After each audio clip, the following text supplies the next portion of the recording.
In this video, I'm going to teach you how to automatically insert date and timestamp in Google Sheets. So to do that, we can head over and first open a blank spreadsheet. And once you have opened that, you can typically use standard formulas like now.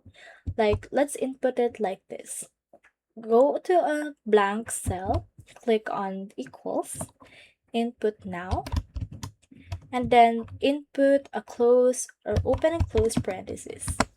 As you can see on this column A, we have inputted the current date as well as the current time.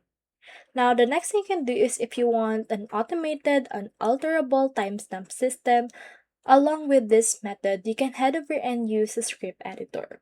To do that, click on Extensions, and then from this case, click on App Script. This will open right here this new tab, and then make sure to actually delete any existing codes that you should be able to see right here. So let's delete this and then paste this code that I will show you on your screen. You can just screenshot it and then copy it on your screen. Once you have done this, you just need to click onto the Save project in order to deploy it. Now, this project should be able to type a value on your column A on your spreadsheet, and a permanent date and time will fill up on column B immediately, actually inputting the actual time and date you have inputted that particular timestamp. So that's all there is today, and I hope this video helped you out.